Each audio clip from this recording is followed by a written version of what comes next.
যতগুলো আদেশ আর নিষেধ কোরআনে দিয়েছেন, যতগুলি আদেশ আর নিষেধ কোরআনে দিয়েছেন, যতগুলি আদেশ আর নিষেধ কোরআনে দিয়েছেন, তার মধ্যে একখানা ইবাদত তিনি বানিয়েছেন, সেটা হলো কি সিয়াম, রমজানের রোজা।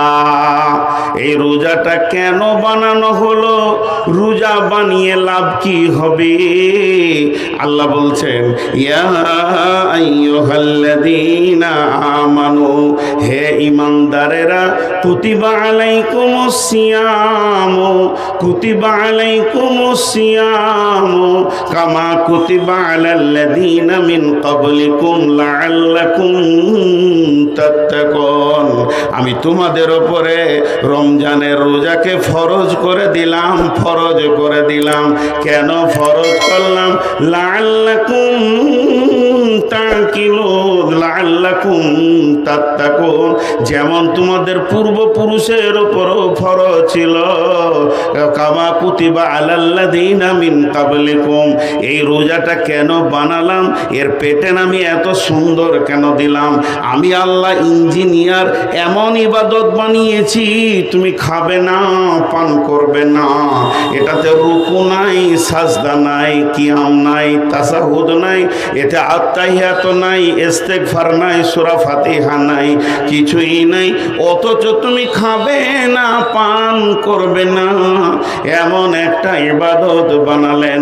আল্লাহ বলছেন, আল্লাহ হাদিসে কুদসির ভিতরে বলছেন, বানি আদম যত ইবাদত করে, কিন্তু যেটা সিয়াম এটা আমার জন্য করে, আর এর বদলা আজিজিবি, এর বদলা না আজিজিবি, এর বদলা আমি নিজে। কেন? কেন? তারা আমার কারণে পান করা ছেড়েছে, খাওয়া ছেড়েছে। এই ইবাদতটা করলে কি হবে? শেষকালে কি দাঁড়াবে? রিজাল্টটা কি হবে?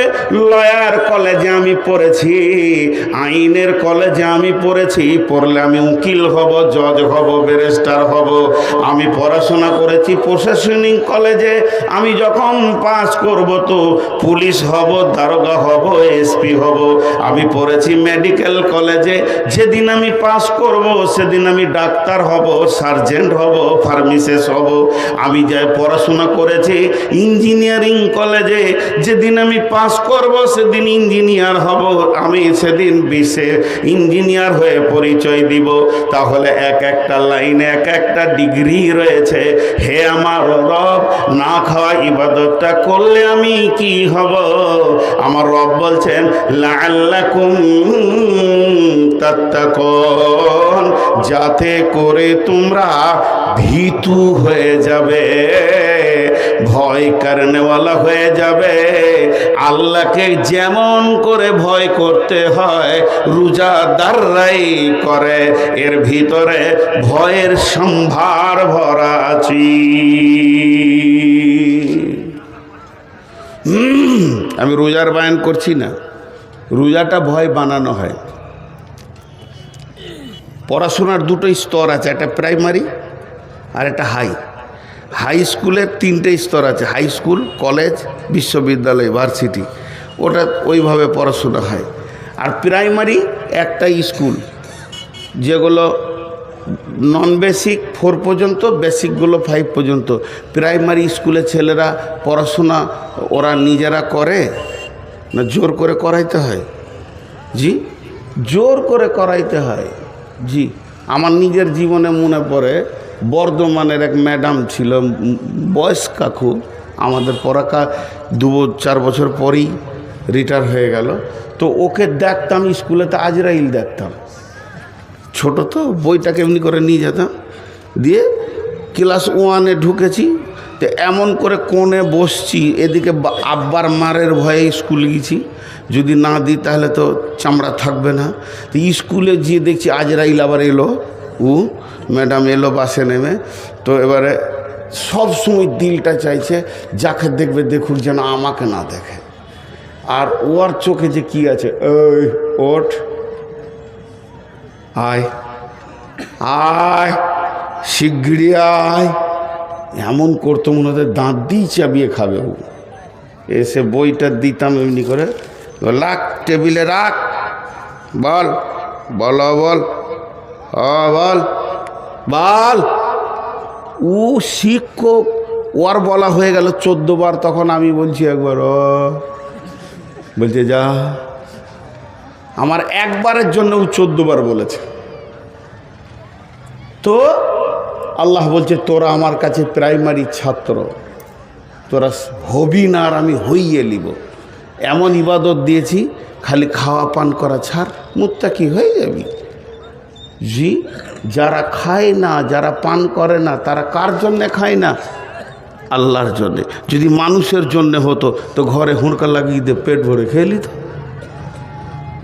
তো ঘরে হুঁড়কা লাগানোর পরেও খায় না, আল্লাহ বলছে ও আমার জন্যই খায় না। লাআল্লাকুম তাত্তাকুন। আল্লাহ তাবারাক ওয়া তাআলা বলছেন শুধু তাই নয়, ভয়টা কত মূল্য।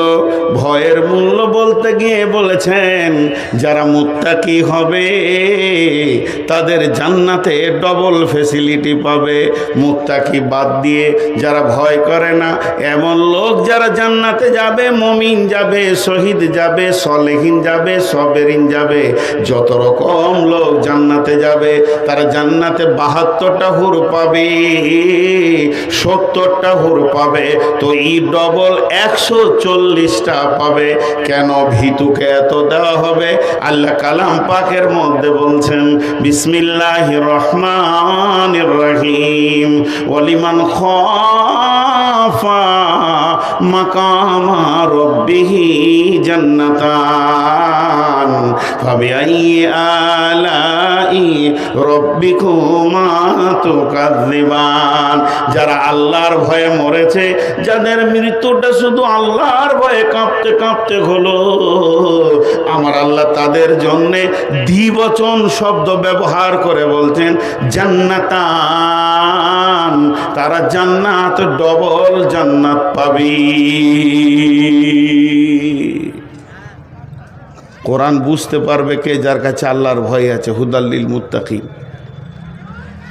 উবাই ইবনে কাব একটা হাদিস বর্ণনা করছেন তাফসীর ইবনে কাসিরে, যে হযরত উমর ফারুক জিজ্ঞাসা করছে কেউ জানো আল্লাহর ভয় কাকে বলে? তো উবাই ইবনে কাব বলছে হ্যাঁ আমি রাসূলের কাছে শুনেছি। হযরত উমর বলছেন রে উবাই ইবনে কাব, আল্লাহর ভয় কাকে বলে তাহলে তুমি একটু আমাকে বুঝিয়ে দাও। হযরত উবাই ইবনে কাব বলছেন আমিরুল মুমিনিন, খলিফাতুল মুসলিমিন, জীবনে কোনোদিন সংকীর্ণ রাস্তায় হেঁটেছেন কি আলপথে? আর যে আলপথে আপনি হেঁটেছেন দুই দিককার জমিওয়ালা কাঁটা দিয়ে দিয়ে দিয়ে বেড়া দিয়েছে। বলে হ্যাঁ আমি হেঁটেছি। বলে আপনি কেমন করে হেঁটেছিলেন আমাকে দেখাতে পারবেন কি? হযরত আমিরুল মুমিনিন অঙ্গভঙ্গ করে ভঙ্গি করে দেখালেন যে আমি এতটা সতর্কতা অবলম্বন করেছিলাম, না ডান দিকে ঝুঁকি না বাঁ দিকে ঝুঁকি। ডান দিকে বাঁ দিকে যদি ঝুঁকি হয়ে যায় আমার সুতো কেটে যাবে, রক্ত উঠে যাবে, আমার বিপদ হয়ে যাবে। এতটা সতর্কতা অবলম্বন করে আমি ওই জমির এক প্রান্ত থেকে আর এক প্রান্তে রাস্তা পৌঁছেছিলাম। উবাই ইবনে কাব বলছেন বাস বাস বাস বাস হয়ে গেছে। আমিরুল মুমিনিন আল্লাহর নবী এটা কি আল্লাহর ভয় বলেছেন? তার কারণ হলো পৃথিবীটা মুমিনের জন্য কাঁটাযুক্ত জায়গা। একদিকে বেশ্যা, একদিকে রান্ডি, একদিকে লুচ্চা, একদিকে তাস, একদিকে জুয়া, একদিকে মদ, একদিকে সুদ, একদিকে এনজিও, একদিকে মানে কত রকম পাপ যেন হাতছানি দিয়ে ডাকছে। আর একদিকে মদ, সুদ, গোটা পৃথিবীটা কাঁটাতে শয়তান ভরে দিয়েছে। যার দিলে আল্লাহর ভয় থাকবে, যেমন মানুষ নিজেকে কাঁটা থেকে বাঁচায় চলতে গেলে, ওই রকম মানুষ আল্লাহর ভয়ে নিজেকে গুনাহ থেকে বাঁচাবে। তাহলে এটাকে আল্লাহর ভয় বলা যাবে।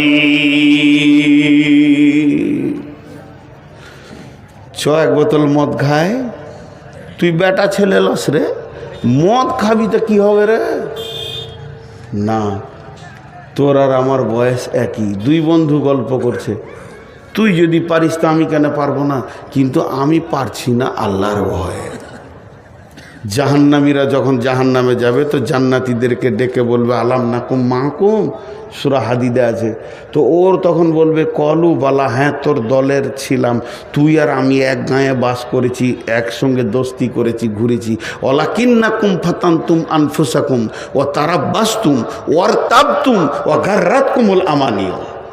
তোর মধ্যে এই পাপগুলো ছিল, তোর মধ্যে ভয় ভীতি ছিল না, তাকওয়া পরেজগারি ছিল না, তুই অপেক্ষা করেছিলি, সন্দেহ করেছিলি, নিজের নাফসকে তুই মানে ফিতনার মধ্যে ফেলেছিলি, আল্লাহর ভয় ছিল না। যার ভিতরে আল্লাহর ভয় থাকবে সে জান্নাতে যাবে, 100% গ্যারেন্টি আছে। আল্লাহ কোরআনে বলছেন আম্মা পাড়ার ভিতরে আল্লাহর ভয় থাকলে ওই জান্নাতে যাবে, 100% গ্যারেন্টি দিচ্ছেন আল্লাহ। জি, জলপাইগুড়িতে জালসা করতে গিয়েছি, এটা অনেক জায়গায় বলি, এখন ইউটিউবে পাবেন। আল্লাহ কি বলছেন? বিসমিল্লাহির রহমানির রহিম। ফাআম্মা মান তাগা ওয়া আসারাল হায়াতাদ দুনিয়া ফাইন্নাল জাহিমা হিয়াল মাওয়া ওয়া আম্মা মান খাফা মাকামা রাব্বিহি ওয়া নাহান নাফসা আনিল হাওয়া ফাইন্নাল জান্নাতা হিয়াল মাওয়া। আল্লাহর ভয় থাকলেও জান্নাত যাবে লয়, জান্নাত যাবেই আল্লাহকে ভয় করার মতো করলে। আলকামা বিন হারিসকে রাসূলুল্লাহ সাল্লাল্লাহু আলাইহি ওয়াসাল্লাম কি বলছেন? আলকামা বিন হারিস যখন রাসূলের মোলাকাতে গেলেন, কে গো, কে তুমি? জি, একটু মনোযোগ।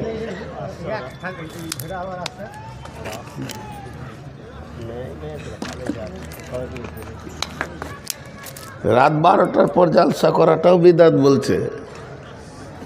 আমরা মৌলবি লয় রে ভাই, এই বকতে বকতে বক্তা হয়ে গেছি। বোয়াল মাছের যখন মুখ বড় হয় তো ডাঁড়কি পুঁটি গিলে খায়। আমাদের জিন্দেগিটাও এরকম। যারা MBBS ডাক্তার, বড় বড় মাদানি, বড় বড় শায়ের, যারা অপারেশন করছে, মানে মুসলিমদেরকে অপারেশন করে বড় বড় বিপদ, হাড়ের ভিতরে কিডনি ভিতরে পাথরকে বের করছে, তারা বড় বড় আলিম। তাদেরকে লোক চিনে কম, কিন্তু লোকাল ট্রেনে যে চুলকানির ওষুধ বেচে ওকে সবাই চিনে। আমার অবস্থা তাই, লোকাল ট্রেনে চুলকানির ওষুধ বেচা গোটা বিশ্ব চিনে নিয়েছে আমাকে, কিন্তু এরা বড় বড় শায়েখ আছেন, আসলে তারা দুনিয়ার নিয়ামত। তো আমি যে কথাটা আপনাদের সামনে বলছিলাম কি, যে আল্লাহর ভয় জান্নাতে নিয়ে যাবে আল্লাহ বলছেন।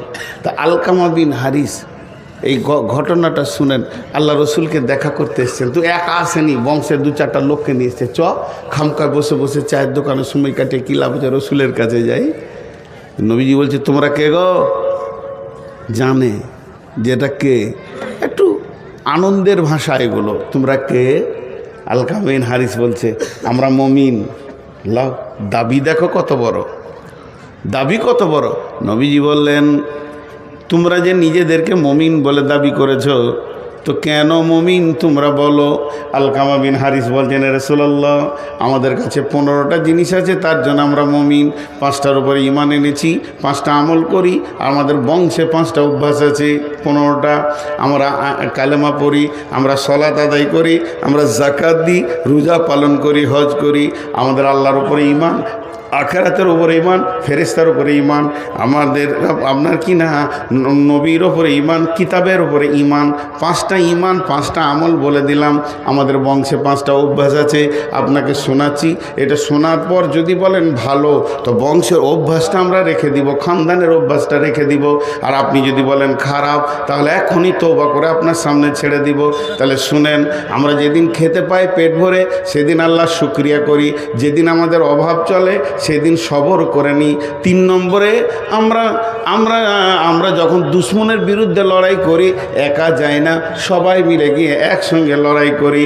আর যখন দুশ্মনের কোনো বিপদ হয় 4 নম্বরে, তখন আমরা খুশি হই না, বরং তার বিপদের কাছে গিয়ে আমরা সমবেদনা জানাই। আর 5 নম্বরে, যে অবস্থায় আল্লাহ রাখে, হার হালাতে আল্লাহর ওপরে রাজি থাকে, কোনো দিন নারাজ হয় না। বিশ্বনবী বললেন আলকামা বিন হারিস রে, তোমার দাবিটা সত্য, তোমরা যে নিজেদেরকে মমিন বলেছে, এটা সত্য, তাহলে আমি 5টা দিব, আমার 5টা তোমরা নেবে না, ভারী হয়ে যাবে।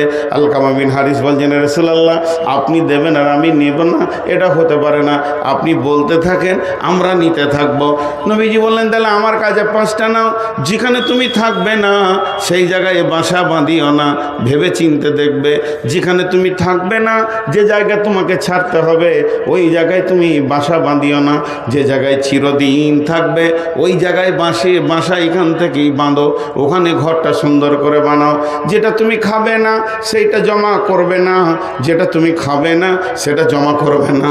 আলকামা বিন হারিস রে, যেখানে তুমি চিরদিন থাকবে সেই জায়গায় মাল জমা করো।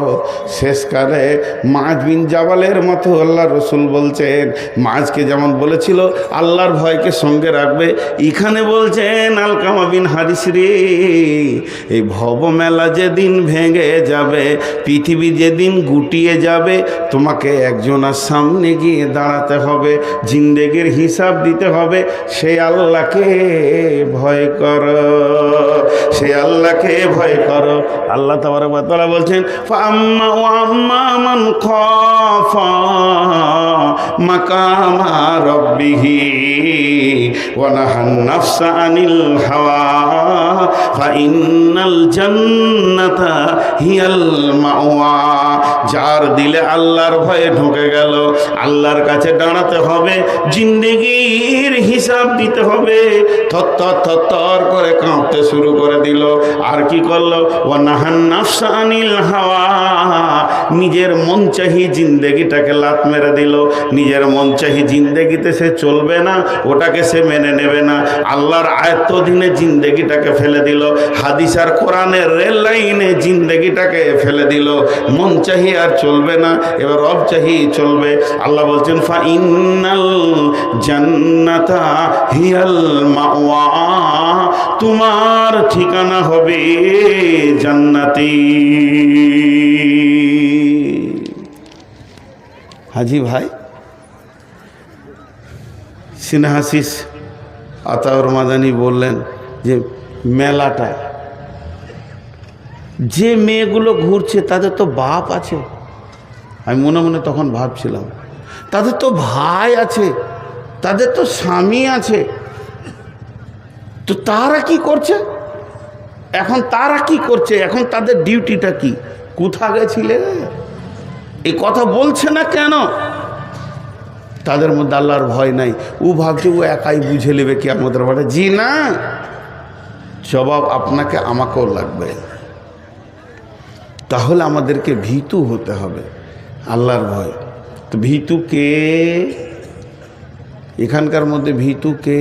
আল্লাহ বলছেন, বিসমিল্লাহির রহমানির রহিম, লাইসাল বিররা আন তুওয়াল্লু উজুহাকুম কিবালাল মাশরিকি ওয়াল মাগরিবি ওয়ালাকিন্নাল বিররা মান আমানা বিল্লাহি ওয়াল ইয়াউমিল আখিরি ওয়াল মালাইকাতি ওয়াল কিতাবি ওয়ান নাবিয়্যিন ওয়া আতাল মালা আলা হুব্বিহি যাবিল কুরবা ওয়াল ইয়াতামা ওয়াল মাসাকিনা ওয়া ইবনাস সাবিলি ওয়াস সাইলিনা ওয়া ফির রিকাব ওয়া আকামাস সালাতা ওয়া আতাজ যাকাতা ওয়াল মুফুনা বিআহদিহিম ইযা আহাদু ওয়াস সাবিরিনা ফিল বাসাই ওয়াদ দাররাই ওয়া হিনাল বাস উলাইকাল্লাযীনা সাদাকু ওয়া উলাইকা হুমুল মুত্তাকুন।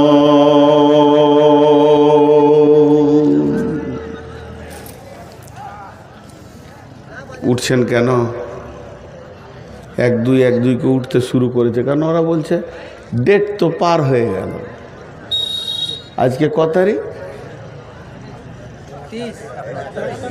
আবার বলছে 29। তাহলে এই যদি শ্রোতার অবস্থা হয় তাহলে কি ভুল শুনছে সব। হ্যাঁ,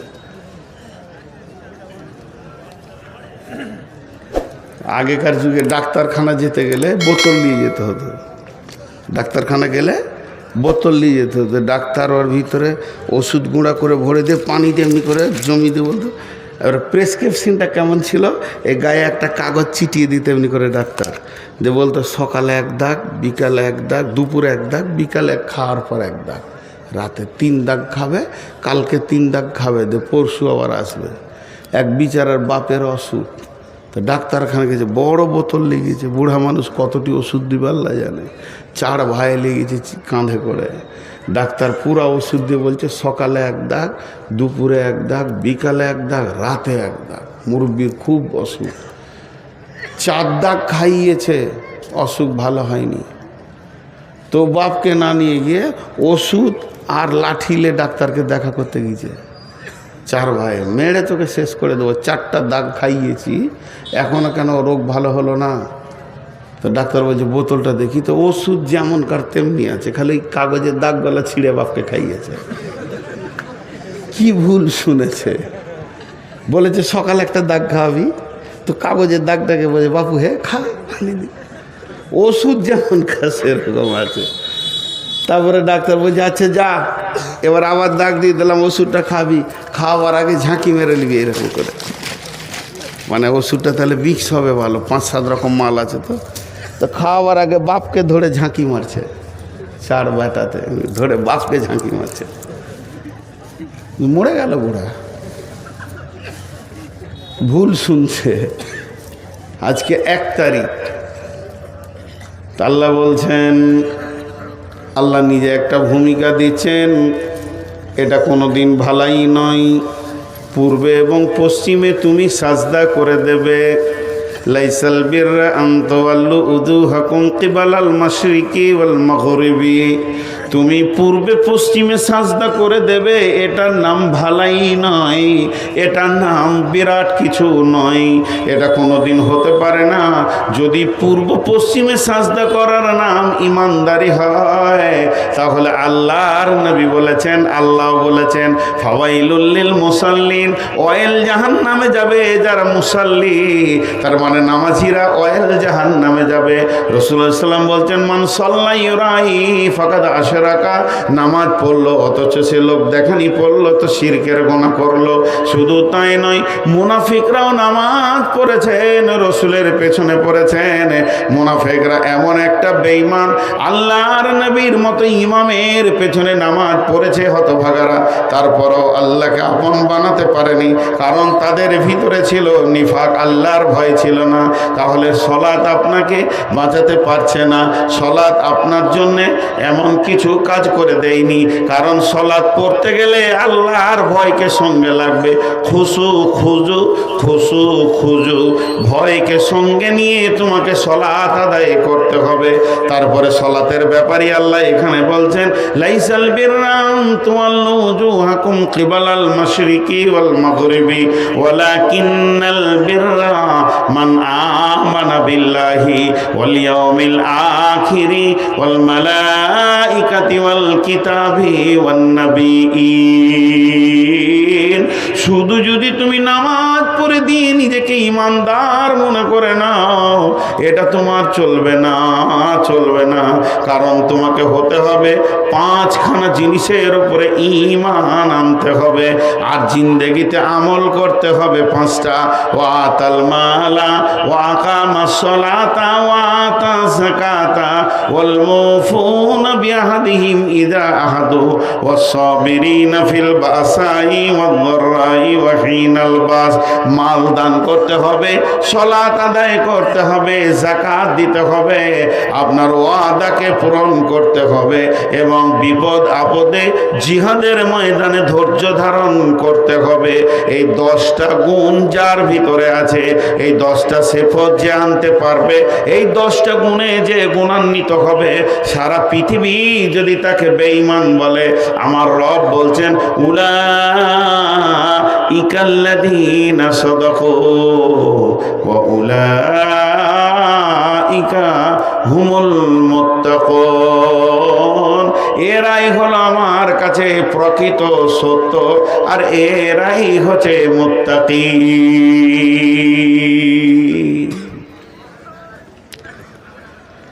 গোটা বায়ানটা বলে দিলাম। পূর্ব পশ্চিমে সাজদা করে যদি নিজেকে ইমানদার প্রমাণ করা যেত, তাহলে মুনাফিকরাও ইমানদার হয়ে যেত। রসুলের জামানায় মুসলমান কম ছিল, মুসাল্লি বেশি ছিল, মুনাফিকরাও নামাজ পড়েছে। আর এই জামানায় মুসলমান বেশি, মুসাল্লি কম। ইলামি, তারানগর, কুসমানগর, আপনার নাওদা, এই যে গাঁগুলা, মনিরামপুর, নারায়ণখোর, যে যত জমাট গাঁ, যত মানুষ, আর যে পরিমাণ মসজিদ আছে জায়গা হতো না। কিন্তু এরা ঢুকবে না মসজিদে,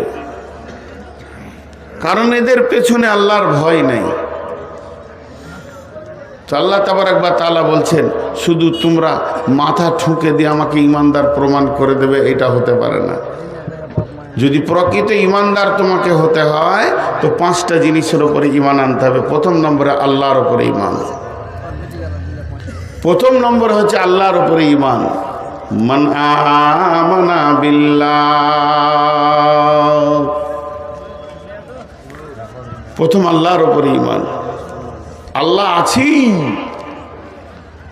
আল্লাহ আছি, শুধু আল্লাহ আছে বলা যাবে না, আছি। ফাযকুরুনি আযকুরুকুম ওয়াশকুরুলি ওয়ালা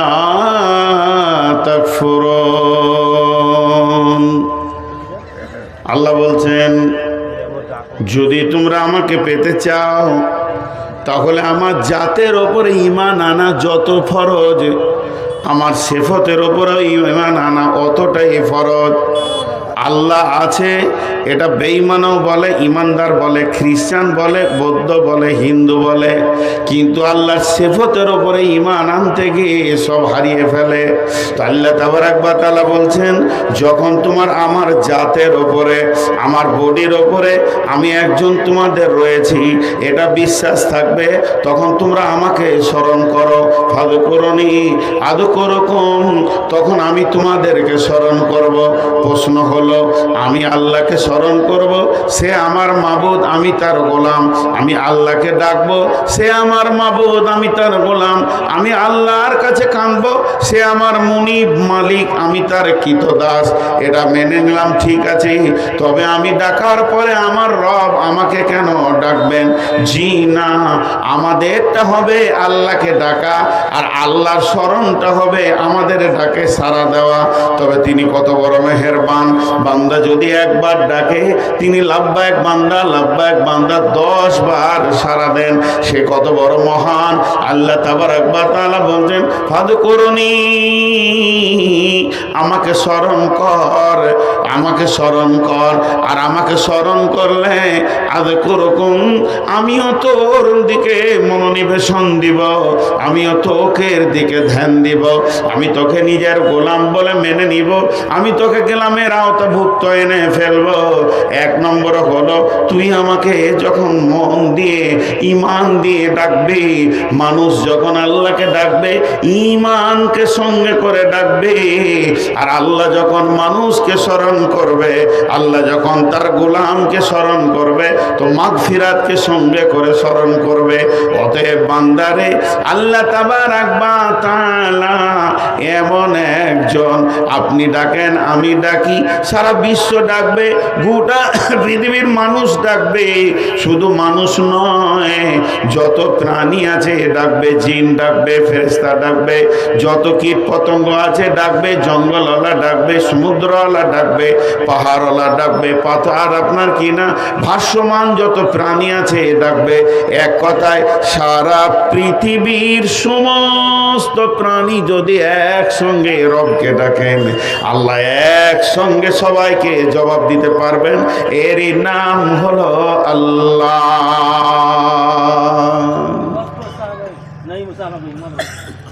আমি আপনাদের মসজিদে ধরেন ইমাম, 3টে ছেলে ঝগড়া করেছে, যে আমার কাছে চলে এসছে 3-4 জনে বলে জি মারলে, জি উল্লা থাইলে, জিও আমাকে নুচেছে, ওই আমার চুল ধরে টেনেছে। 5 জন যদি একসঙ্গে মুখ খুলে দেয় তো আমার মাথা বিগাল। চুপ, খালি ভ্যার ভ্যার করে সবটি বকছে। তুই আগে বল কি হয়েছে, তোরা চুপ কর, মুখ খুলবি তা মারবো। যে ওয়ার্ডটা শুনলাম, এবার তুই বল, এবার তুই বল, এবার তুই বল। সিরিয়াল লেগে গেল, একসঙ্গে সবারই ডাক শুনতে পারবে না। আচ্ছা, আল্লাহর ব্যাপারে যদি এরকম সিরিয়াল হতো তাহলে আমার ভাগে কখন পড়তো? ওকে পিপুলিকা ডাকছে, সবাই ডাকছে, বনের প্রাণী ডাকছে, জঙ্গলের প্রাণী ডাকছে। আর মোবাইলে 2টা খারাপই আছে, যদি কোনো টিপেন তো খানিক পরে বলবে বিজি, সাপ বলবে না, বিজি। হ্যাঁ, আমার একটা ফুফাতো বোন, ও নতুন মোবাইল এসছে, ফোন, ল্যান্ড ফোন, নতুন, মুরব্বী মানুষ, যে 3-4 বার করতে গিয়েছে আমাদের গ্রামেই আমার আরেকটা ভাইকে। তো ওর ফোন ওর লেগেছে, ও শুনেছে যে ওর ফোন লেগেছে, 4 বার তুলেছে বিজি। তো বিজি বুঝে না, ও মুরব্বী তো, ওর বেটাকে জিজ্ঞেস করেছে কী বলছে রে বেটা? বলছে ব্যস্ত, ব্যস্ত। কিন্তু মনটা খারাপ, ব্যস্ত বলেছে, মনটা খারাপ। এবার আমি তখনই সাইকেল নিয়ে ঢুকছি ওর ঘর, পিচকুড়ি বাড়ি। আর যেই ওর ঘর ঢুকছি তখন বলছে তোদের সাথে কি কথা বলবো, তোরা তো ফোন তুলিস না, খালি ব্যস্ত বলিস, খুব দামি হয়ে গেছিস লাই। আসলে কম্পিউটারে বলেছে।